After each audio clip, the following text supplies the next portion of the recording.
గారు బాబుగారి తనయుడిగా కాదు, వారి యొక్క ఆలోచనలకు తనయుడుగా అన్నట్టుగా ఈ రాష్ట్ర అభివృద్ధికి కట్టుబడి నిబద్ధతతో కృషి చేస్తున్న శ్రీ నారా లోకేష్ గారిని మాట్లాడవలసిందిగా మనవి.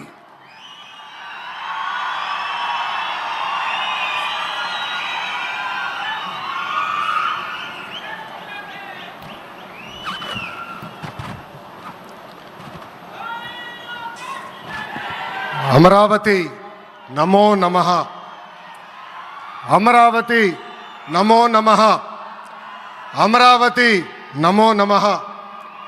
వేదికమైనున్న ఆర్కిటెక్ట్ ఆఫ్ మోడర్న్ భారత్ గౌరవ ప్రధానమంత్రి నరేంద్ర మోడీ గారికి, మన పేదల నాయకుడు గౌరవ ముఖ్యమంత్రి చంద్రబాబు నాయుడు గారికి, నా అన్న గౌరవ ఉప ముఖ్యమంత్రి పవన్ అన్నకి,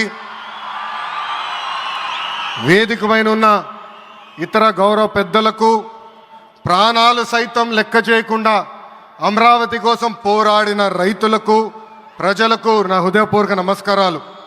ముందుగా పహల్గాం ఉగ్రవాద దాడిలో చనిపోయిన వారికి నేను నివాళులర్పిస్తున్నా.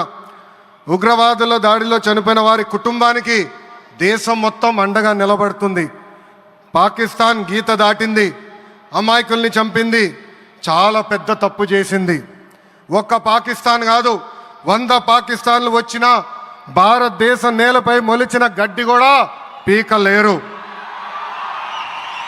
100 పాకిస్తాన్లకు సమాధానం చెప్పే ఒక్క మిసైల్ మన దగ్గర ఉంది. ఆ మిసైల్ ఏంటో తెలుసా? నమో గౌరవ ప్రధానమంత్రి నరేంద్ర మోడీ గారు. సింహం ముందల ఆటలు ఆడకూడదు, ఆడితే ఏమవుతుంది?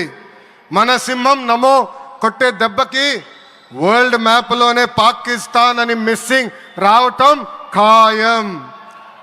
ఈరోజు పాకిస్తాన్ ఆర్మీలో పనిచేసేవారు కొంతమంది రాజీనామా చేశారు, కొంతమంది సెలవులు పెట్టిపోయారు.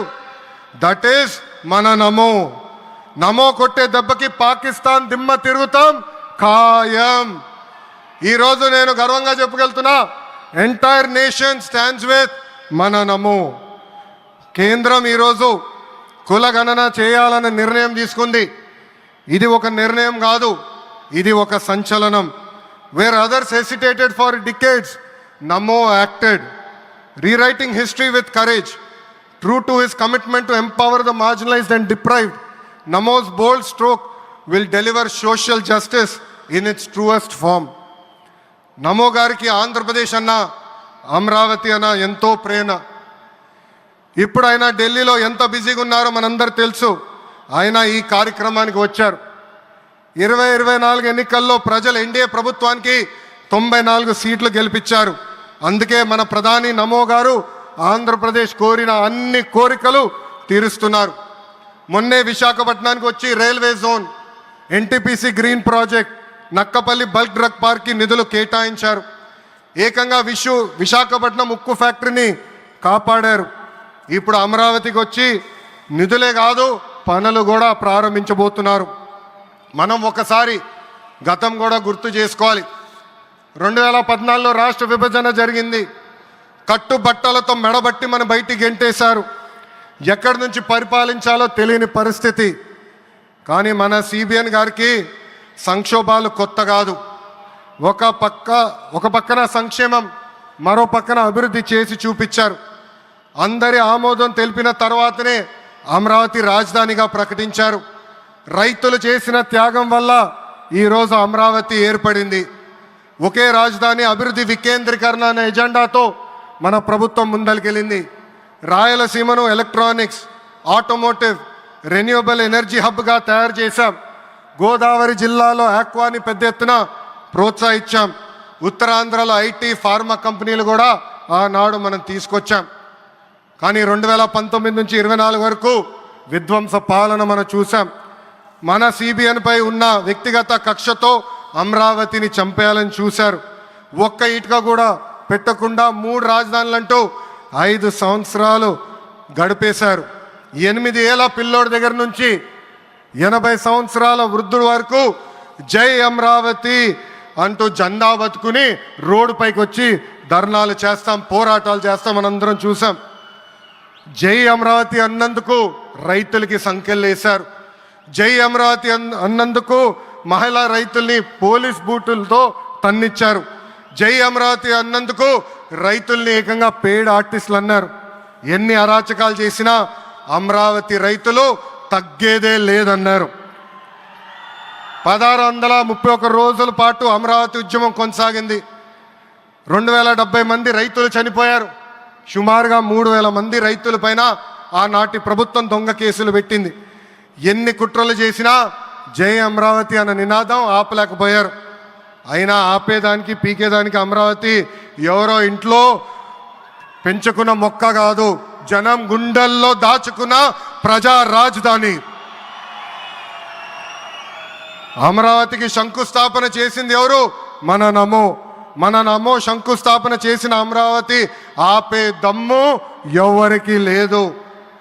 1631 రోజుల పాటు పోరాడి అమరావతిని నిలబెట్టిన రైతులకి నేను ఈరోజు శిరస్సు వంచి నమస్కరిస్తున్నాను. ప్రధాని నమో గారి చేతి మీదుగా అమరావతి పనులు తిరిగి ప్రారంభం అవుతున్నాయి. ఇంకా అమరావతి అన్స్టాపబుల్. అభివృద్ధి వికేంద్రీకరణ అంతే స్పీడ్గా జరిగిపోతుంది. Polavaram, Visakha steel plant, Bhogapuram airport, Prakasam జిల్లాలో CBG plant, Kurnool high court bench, ఇలా అన్ని కార్యక్రమాలు జెట్ స్పీడ్తో జరుగుతాయి.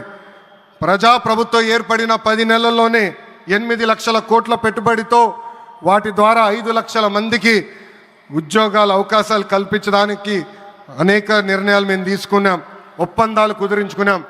అంతేకాదు 16,347 పోస్టులతో మెగా డిఎస్సి నోటిఫికేషన్ కూడా ఇచ్చాం.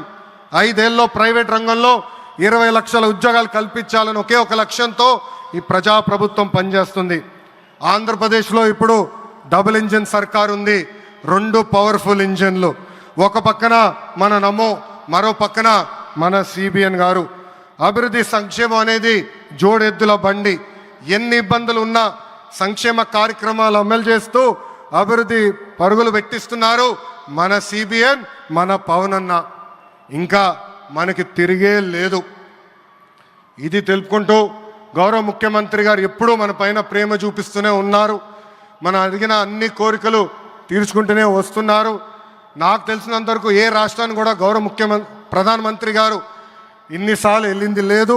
దానికి నేను హృదయపూర్వక ధన్యవాదాలు తెలుపుకుంటూ జై అమరావతి, జై అమరావతి, జై అమరావతి, జై ఆంధ్రప్రదేశ్, జై ఆంధ్రప్రదేశ్, జై ఆంధ్రప్రదేశ్. నరేంద్ర మోడీ గారి నాయకత్వం, నరేంద్ర మోడీ గారి నాయకత్వం, చంద్రబాబు నాయుడు గారి నాయకత్వం, పవన్ అన్న నాయకత్వం. జై హింద్. అద్భుతం. ఒక ఉత్తేజపూర్వకమైనటువంటి ప్రసంగాన్ని అందించారు శ్రీ లోకేష్ గారు. ధన్యవాదాలు. ఇక తదుపరి తెలుగువారి గుండెల్లో, ఆంధ్రుల హృదయాల్లో చిరస్థాయిగా నిలిచిపోయేటువంటి ఒక నాయకుడు, ప్రజల గొంతుక శ్రీ పవన్ కళ్యాణ్ గారు. వారిలో ఉండేటువంటి స్ఫూర్తి, ప్రజల పట్ల ఉండేటువంటి భక్తి, సమాజంలో మార్పు తేవాలన్న తపన అమోఘం, అద్వితీయం. అటు సమాజంలో ఒక పవర్ఫుల్ లీడర్, వారి యొక్క సందేశాన్ని విందాం.